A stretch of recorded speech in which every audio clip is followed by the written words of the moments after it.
Alors Pierre-Étienne, bonjour. Tu as rejoint le SSM cet été en provenance de Boulazac. Pour les personnes qui ne te connaîtraient pas encore très bien, est-ce que tu peux nous faire un petit récapitulatif de ton parcours? Bonjour, donc je m'appelle Pierre-Étienne Drouot, je suis ailier, je viens de la Sarthe. J'ai été formé, au début j'ai commencé à Coulennes, dans un club à côté de chez moi. Puis ensuite j'ai fait la JALT en Mini France, le pôle espoir à Nantes. Et j'ai intégré ensuite le MSB en tant que cadet puis espoir. Et après j'ai joué en N1 avec Victor à Angers, sous les ordres de Jackie Périgua. Donc deux personnes qui sont ici cette année. Et après je suis passé avec Rémi Valin en Pro B à Évreux, puis ensuite à Saint-Quentin. Et l'année dernière, j'ai intégré donc, la Jeep Elite avec Cholet, Boulazac. Et depuis cet été, je suis au Portel. Alors justement, tu as découvert la Jeep Elite la saison dernière. Quelle différence notoire y a-t-il avec la Pro B? Tout va plus vite, les erreurs elles se payent au prix fort. En fait, je dirais que c'est vraiment tout en mieux. En fait, les petits détails, les erreurs, la stratégie, le physique, vraiment tout à un niveau beaucoup plus élevé. D'accord. Tu as rejoint le SSM cet été. Qu'est-ce qui t'a plu dans ce projet portelois? Bah, j'ai passé une année un peu compliquée l'année dernière où j'ai changé de club et où j'ai pas forcément trop eu de temps de jeu. Et ensuite, donc Eric m'a appelé cet été pour me dire que lui, justement, il avait un projet au mérite.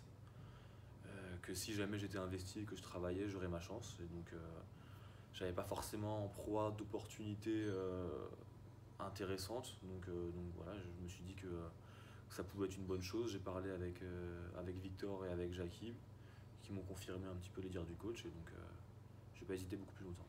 Alors justement, on parlait de temps de jeu. Tu as été titularisé sur tous les matchs de Jeep Elite cette année. On imagine que tu dois être très satisfait de la marque de confiance du coach Eric. Ah bah oui, c'est sûr. Après, je fais pas trop attention aux 5 majeurs en soi, mais c'est sûr que c'est quand même un élément important. Ça montre quelque chose. Après, je m'y attendais pas du tout, honnêtement.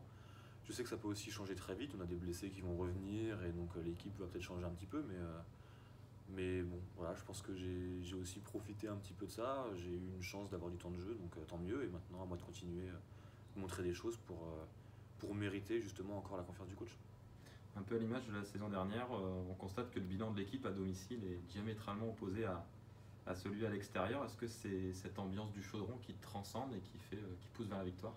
Bah, c'est sûr qu'on voit qu'on a gagné plusieurs matchs à domicile de très peu, en prolongation notamment. Forcément, avec le public, ça aide. Ça pousse les joueurs, ça peut aussi jouer un peu sur l'arbitrage, ça peut jouer sur l'équipe adverse aussi. C'est sûr qu'à l'extérieur, on n'a pas ça. Maintenant, c'est à nous de réussir aussi à l'extérieur à faire sans et à gagner quand même des matchs. On sait qu'on ne pourra pas uniquement gagner à domicile si on veut faire une belle saison. Donc, c'est bien de prendre un domicile, c'est bien d'être porté par le public. Il faut qu'on gagne ce week-end forcément. Maintenant, il faut aussi qu'on réussisse à aller prendre des victoires à l'extérieur pour viser le plus haut possible. Alors, on t'a découvert avec ce numéro 72. On imagine que c'est en référence au département de la Sarthe et au Mans où tu es né et a été formé, comme tu le disais. C'est sûr, alors à la base, on devait choisir 3 numéros. Donc, j'avais pris le numéro 8, puisque c'est le numéro que j'ai depuis tout petit. Puis le 18, puisque je l'ai eu au MSB, comme le 8 était pris par Antoine Dio. Et ensuite, en troisième numéro, un clin d'œil avec le 72.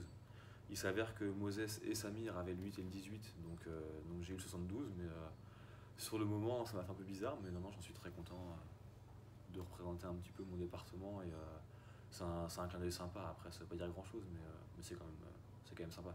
D'accord. Vendredi, le Portel reçoit l'un de tes anciens clubs, Cholet. Est-ce que tu es surpris de la mauvaise entame, mauvais début de saison de Cholet en JP Elite avec une seule victoire? Un petit peu, oui, puisque c'est un club quand même phare du basket français, qui a été champion il y a 6 7 ans, qui était dans le haut de tableau, même si depuis quelques années c'est un peu plus compliqué.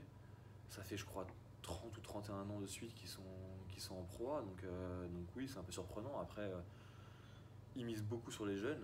On sait que la transition espoir-pro elle peut être compliquée aussi.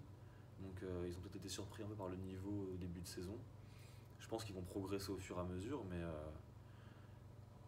disons que c'est un beau projet de la part du club. Après, ça a du mal à se concrétiser par des bons résultats pour le moment. Donc tu t'attends à un match forcément très difficile. Ah bah évidemment, ça va être difficile. Justement, c'est des jeunes, ils vont rien lâcher, ils vont forcément tout donner. Ils sont en mal de victoire, donc forcément qu'ils vont venir ici avec entre guillemets rien à perdre et en donnant tout. Et puis des équipes comme ça, elles peuvent se réveiller à n'importe quel moment, ils progressent, ils perdent aussi beaucoup de matchs de peu de points. Même s'ils ont eu des éclats un peu en début de saison, ils arrivent à tenir quand même des équipes en faisant du bon boulot. Donc à nous d'être prêts pour rattraper aussi nos 2 défaites et repartir sur une série de victoires. D'accord. Merci Pierre-Etienne. De rien, merci.